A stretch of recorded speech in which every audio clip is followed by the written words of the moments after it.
Ustaz, dalam beberapa hari ini saya nonton tentang kontroversi bumi datar bukan bulat.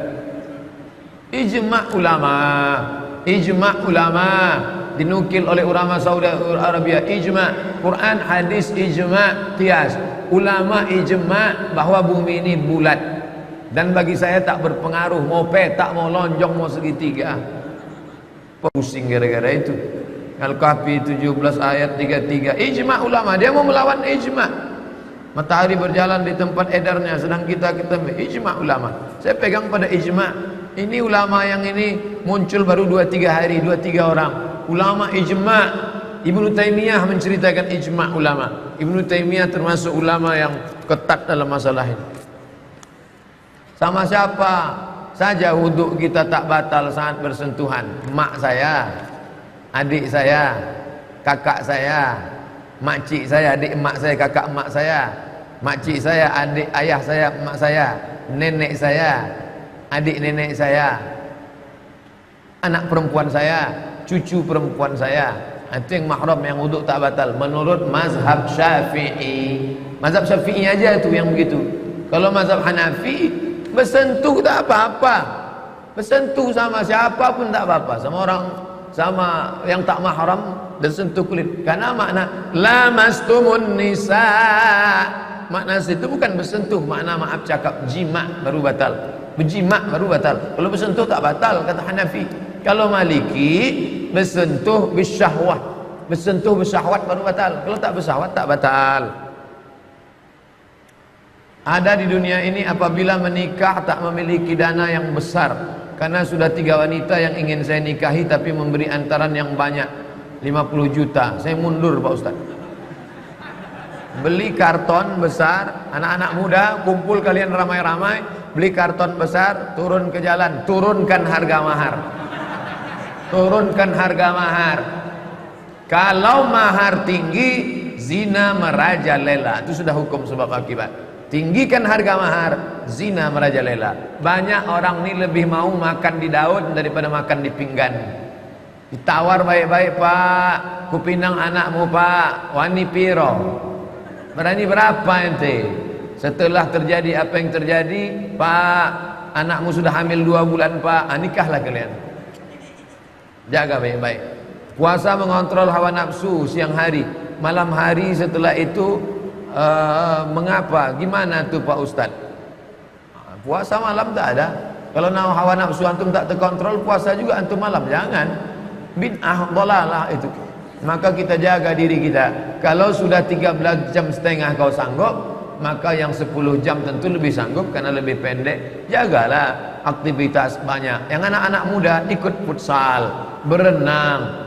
Di tempat lain berenang payah, kolam renang mahal, di Pekanbaru terjun ke Sungai Siak. Naik di jembatan Leton turun ke bawah. Bukan cuma hawa nafsu antum yang hilang, antum pun hilang sekalian. Pergi berkuda, berkuda sana ke Ukura, naik kuda.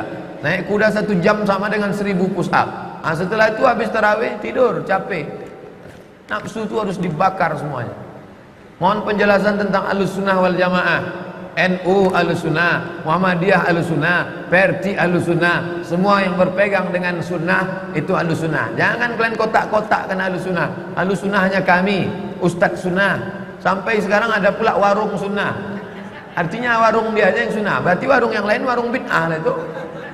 Karena lawan dari sunnah bid'ah. Semua ormas-ormas itu Ahlussunnah wal Jamaah, kecuali yang sudah keluar dari sunnah. Dulu kalau dikatakan bid'ah itu apa? Khawarij, Syiah, Murji'ah, Mu'tazilah, Qadariyah, Jabariyah. Itu yang bukan Ahlussunnah.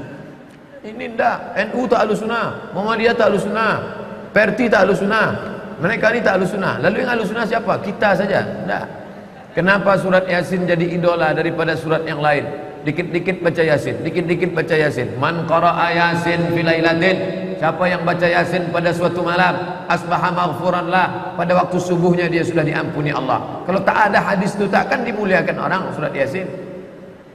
Quran semua kita muliakan, tapi di antara Quran ayat-ayat ada keutamaan khusus. Man qara'a Yasin fil lailatin, siapa yang baca Yasin pada suatu malam, asbaha maghfuran lah, subuhnya dia sudah diampuni Allah. Tengok tafsir Ibnu Katsir, idza quri'a fi amrin asirin, kalau dibacakan pada perkara yang sulit, illa yassarahullah, maka Allah mudahkan dia.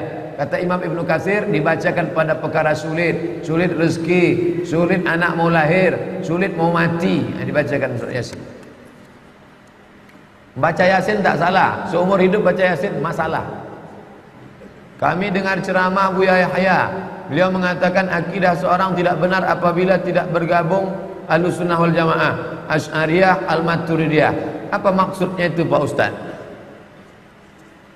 Malaysia adalah Islam, tapi dibatasi Islam dalam masalah fikih mazhab Syafi'i, dalam masalah akidah Asy'ari Maturidi, dalam masalah tasawuf Junaid Baghdadi dan Al-Ghazali.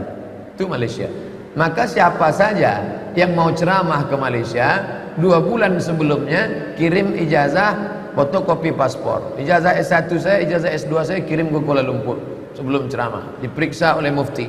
Ini orangnya tak keluar daripada ini. Dalam masalah fikih Syafi'i, dalam masalah akidah Asy'ari Maturidi, dalam masalah tasawuf Junaid Al-Baghdadi dan Al-Ghazali. Keluar daripada ini tak khawatir umat ini sesat. Buka kanun asasi Aceh. Aceh begitu juga.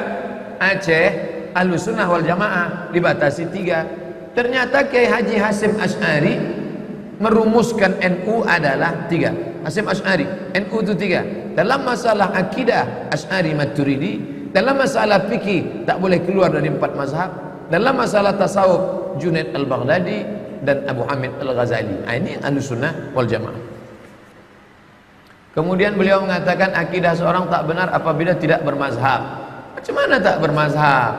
Datang orang nanya ke saya, Ustaz, boleh tak saya tak bermazhab? Saya bilang kalau ente tak bermazhab, berarti ente langsung kembali ke Quran dan Sunnah. Iya. Lalu dalam masalah Sunnah ente ikut siapa? Saya ambil dari Sahih Bukhari. Kalau ente ambil dari Sahih Bukhari, berarti ente namanya sedang bermazhab Bukhari. Kalau antum tak bermazhab, berarti antum langsung jumpa Nabi. Saya mau nanya, siapa yang di Pekanbaru ini yang jumpa Nabi? Mau jumpa saya mau belajar hadis sama dia. Berarti sanadnya langsung, saya, dia, Nabi langsung. Kan hebat tuh.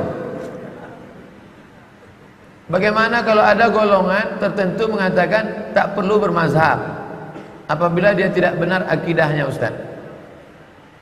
Mufti Saudi Arabia namanya Syekh Abdul Aziz Ibnu Baz. Syekh Abdul Aziz Ibnu Baz mengaku dalam kitabnya, aku bermazhab Hambali. Mufti itu jenderal bintang 7-nya, puncaknya. Jadi kalau yang kopral-kopral mengaku tak bermazhab, maklum sendirilah. Sedang jenderalnya aja ngaku bermazhab kok.